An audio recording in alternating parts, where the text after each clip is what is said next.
불신의 가나안 정탐 사건 이후에 족장 지도자들과 백성에 대한 심판의 내용과 율법의 내용들이 계속해서 기록되고 있습니다. 이는 곧 새 세대의 백성들의 믿음을 세우기 위해서입니다. 이스라엘의 첫 세대 백성들의 믿음의 실패는 곧 새 세대의 백성들을 교육하는 실제적인 표본이 되었기 때문입니다. 민수기 18장은 레위기의 규례를 반복하고 있습니다. 제사장의 직무의 책임과 권위에 대해서, 또 민수기 19장은 정결법에 대한 규례를 기록하고 있습니다. 오늘 말씀은 이스라엘 백성과 레위인들의 11조에 대한 말씀입니다. 지난번에는 하나님의 사역을 수행하기 위한 제사장과 레위인의 직무에 대해 말씀을 나누었습니다. 이제 이어서 제사장과 레위인의 분깃 11조에 대한 규례의 말씀입니다.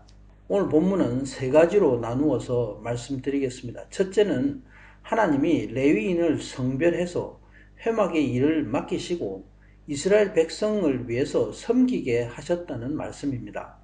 레위인은 이스라엘 백성을 섬기지만 레위인은 백성 전체를 대표해서 하나님 앞에 예배하는 것입니다. 제사장과 레위인에게 성막의 기업을 주신 것은 이스라엘의 모든 백성들이 하나님 나라에 들어가서 하나님을 찬양하고 예배하게 하기 위함인 것입니다. 이는 하나님이 이스라엘을 실물 교제와 같이 사용하심으로 이 세상의 모든 사람들에게 하나님께 나아가는 믿음을 주시기 위함입니다. 레위인이 이스라엘 백성들을 대표했던 것과 같이 이스라엘 백성은 모든 믿는 성도들을 대표하고 있습니다. 두 번째로 하나님은 제사장과 레위인에게 회막의 일을 전적으로 맡기셨습니다. 이로써 저들이 생활할 수 있도록 하나님께 드려진 11조를 레위인에게 돌리라 명하고 있습니다. 15절 이하에서 구체적으로 말씀하고 있습니다. 세 번째는 회막의 섬김 가운데 스스로 죄를 담당하라는 것입니다. 죄로 인해서 스스로 죽지 말고 백성들에게는 성막에 가까이 하지 말 것을 말씀합니다. 성막은 바로 하나님이 임재하시는 장소이기 때문입니다. 성막의 일을 맡은 제사장과 레위인이 본인의 죄를 관리하지 못하면 자신만 죽을 뿐 아니라 다른 사람까지 죽이게 되는 일인 것을 말씀하고 있습니다. 이스라엘 자손들로 회막에 가까이 하지 말 것은 죄로 인해서 죽지 않게 하기 위함입니다. 레위인이 하나님의 기업이 된 것과 같이 하나님은 오늘날 모든 믿는 사람들에게 이 은혜의 사명을 선물로 주셨습니다. 오늘의 모든 성도와 사역자들은 스스로 자신을 정결케 할 뿐 아니라 다른 사람들을 위해서 중보해야 될 책임이 있습니다.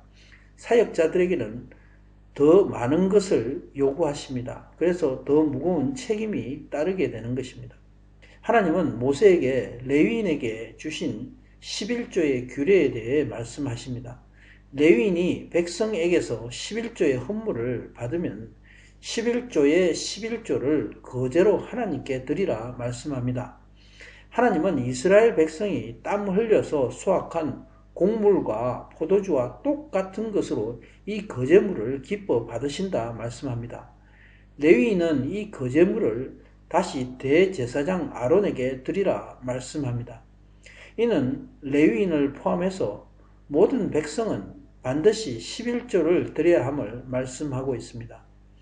이는 하나님께 드려진 거룩하고 아름다운 예물인 것입니다. 이처럼 하나님은 레위인과 백성들에게 똑같이 11조를 명하셨습니다.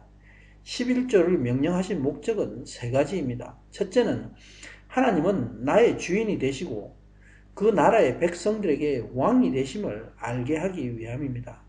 그래서 이 믿음을 가지고 하나님께 11조를 드리는 것입니다.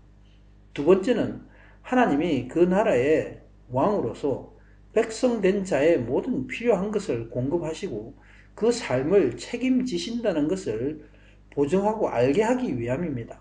그러므로 이 땅에서 세상 일을 염려하지 말고 오직 나의 왕이 되시는 하나님을 믿음으로 담대하게 이 땅에서 살 것을 말씀하고 있는 것입니다. 이처럼 성막이 레위인의 기업이 되는 것과 똑같이 오늘날 성도와 성직자, 나의 삶이 모두 하나님 나라를 향해서 가는 삶이 되어야 하는 것을 의미하고 있습니다. 세 번째로 성막을 기업으로 받은 레위인이 먹고 살기 위해서입니다. 30절에서 31절에 말씀하고 있습니다. 하나님은 모세에게 레위인들이 하나님께 어떻게 11조를 드려야 하는 것을 말씀합니다. 첫째로 그 중에서 아름다운 것이란 하나님께 드려서 거룩하게 된 예물입니다. 그 중에서 남은 것은 너희 권속이 먹으라 말씀합니다. 이 예물은 하나님이 레위인에게 주시는 보수로서 백성들이 수확한 곡물과 포도주와 똑같이 하나님이 받으신다 말씀합니다.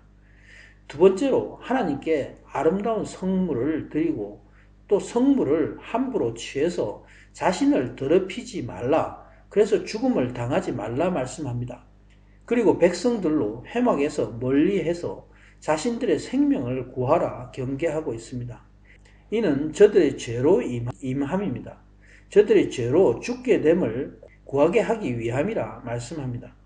하나님이 성막과 규례를 주신 것은 저들을 살리기 위해서 주신 것입니다. 하나님의 예물을 더럽히거나 성막에 가까이 함으로 죽게 됩니다. 그 이유는 무엇입니까? 첫째로 성막이 하나님께 나아가는 장소이기 때문입니다. 두 번째로는 하나님이 그 백성들을 만나서 교제하기 위해서 그 백성은 거룩해야 하기 때문인 것입니다. 오직 성막을 통해서 그 백성이 하나님께 나아가고 하나님과 교제할 수 있음을 말씀하고 계신 것입니다. 성막은 하나님의 임재의 그림자로서 죄인은 예수 그리스도가 없이는 하나님께 나아갈 수가 없으며 오직 영원한 죽음을 의미하고 있습니다. 성막과 가나안 땅은 바로 예수 그리스도와 하나님 나라를 예표하고 있습니다. 진정으로 하나님 나라 백성이 추구해야 하는 것은 믿음으로 하나님 나라에 들어가는 것입니다. 성막과 가나안 땅을 통해서 내가 어떻게 믿음을 얻고 하나님 나라에 들어가는가 예표로 우리에게 보여주고 있습니다. 11조는 그 믿음의 작은 한 부분입니다. 오늘날 성도도 마찬가지입니다. 각자의 직장과 삶에서 열심히 살지만 이 땅에서 우리 삶의 진정한 목적은 바로 믿음으로 복음의 삶을 사는 것입니다. 바로 그 나라와 그 의를 먼저 이루는 것입니다. 오직 생명 되시는 예수 그리스도를 사랑하기를 원합니다. 오늘도 우리 모두가 예수 그리스도의 사랑 안에 들어가기를 축복합니다. 아멘.